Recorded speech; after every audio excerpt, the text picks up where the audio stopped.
ఆంధ్రప్రదేశ్ రాజకీయాల్లో కీలక పరిణామాలు చోటు చేసుకుంటున్నాయి. వైసీపీని నాశనం చేయడమే లక్ష్యంగా కూటమి అడుగులు వేస్తోంది.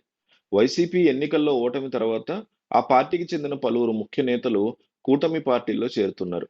రాజ్యసభ సభ్యులతో పాటు పలువురు ఎమ్మెల్సీ పార్టీకి దూరం అవుతున్నారు.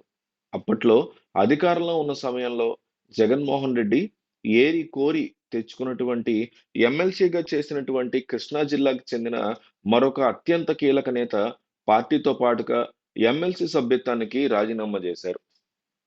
మరికొందరు ఇదే బాట పడుతున్నారనే ప్రచారం వేళ వైసీపీ ముఖ్య నేతలు వెంటనే అలర్ట్ అయ్యారు. వైసీపీ ఎమ్మెల్సీ జయమంగళం వెంకటరమణ వైసీపీకి రాజీనామా చేశారు. పార్టీతో పాటుగా ఎమ్మెల్సీ పదవికి రాజీనామా చేస్తున్నట్టుగా ఆయన ప్రకటించారు. ఎమ్మెల్సీగా తన రాజీనామా లేఖ మండలి చైర్మన్ మోషన్ రాజుకి పంపించారు. 2009లో ఆయన టీడీపీ నుంచి కైకలూరు ఎమ్మెల్యేగా గెలుపొందారు. 2014లో బీజేపీ నుంచి కామినేని శ్రీనివాస్ పొత్తులో భాగంగా గెలిచి మంత్రి అయ్యారు. 2019లో టీడీపీ సీట్ ఇచ్చిన వైసీపీ అభ్యర్థి దూలం నాగేశ్వరరావు చేతిలో ఓడిపోయారు. ఆ తర్వాత వైసీపీలో చేరారు. ఆయనకి జగన్ ఎమ్మెల్సీగా అవకాశం కల్పించారు. ప్రస్తుతం ఎమ్మెల్సీగా కొనసాగుతూనే పార్టీని వీడారు. బీసీ సామాజిక వర్గానికి చెందినటువంటి జయమంగళం వెంకటరమణ ఇప్పుడు జనసేన వైపు చూస్తున్నట్టు తెలుస్తోంది. ఇప్పటికే ఈ మేరకు స్థానిక కూటమి నేతలు ఆయనతో చర్చలు చేసినట్టు సమాచారం. కాగా ఇప్పటికే పలువురు వైసీపీ ఎమ్మెల్సీలు తమ పదవులకి రాజీనామా చేశారు.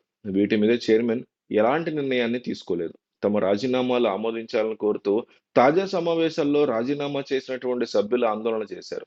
ఇక ఇప్పుడు కృష్ణా జిల్లాలో పలువురు వైసీపీ నేతల మీద కేసులు నమోదయ్యాయి.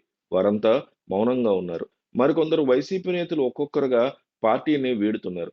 దీంతో ఇప్పుడు కృష్ణా జిల్లాలో పార్టీ బలోపేతం కోసం జగన్మోహన్ రెడ్డి ఎట్లాంటి చర్యలు తీసుకుంటారు అనేది చూడాల్సి ఉంది. ఎందుకంటే జయమంగళం వెంకటరమణని అప్పట్లో అధికారంలో ఉన్నప్పుడు జగన్మోహన్ రెడ్డి ఏరికోరి మరీ తెచ్చుకున్నారు. తెచ్చుకుని ఎమ్మెల్సీగా చేసి కృష్ణా జిల్లాకి ఆయన్ని ఒక టాప్ లీడర్ గా నిలబెట్టే ప్రయత్నం చేశారు. ఆయన ఇప్పుడు రాజీనామా చేశారు. జయమంగళం వెంకటరమణ పార్టీతో పాటుగా ఎమ్మెల్సీ పదవి కూడా రాజీనామా చేయడం జగన్మోహన్ రెడ్డికి ఒక భారీ వెన్నుపోటే అంటున్నారు. ఎమ్మెల్సీగా తన రాజీనామా లేఖ మండలి చైర్మన్ రాజుకి ఆయన పంపించారు. 2009లో ఆయన టీడీపీ నుంచి కైకలూరు ఎమ్మెల్యేగా గెలుపొందారు. 2014లో బీజేపీ నుంచి కామినేని శ్రీనివాస్ పొత్తులో భాగంగా గెలిచి మంత్రి అయ్యారు. 2019లో టీడీపీ సీట్ ఇచ్చిన వైసీపీ అభ్యర్థి దూలం నాగేశ్వరరావు చేతిలో ఓడిపోయారు. ఆ తర్వాత ఆయన వైసీపీలో చేరారు. ఆయనకి జగన్ ఎమ్మెల్సీగా అవకాశం కల్పించారు. ప్రస్తుతం ఆయన ఎమ్మెల్సీగా కొనసాగుతూనే పార్టీని వీడారు.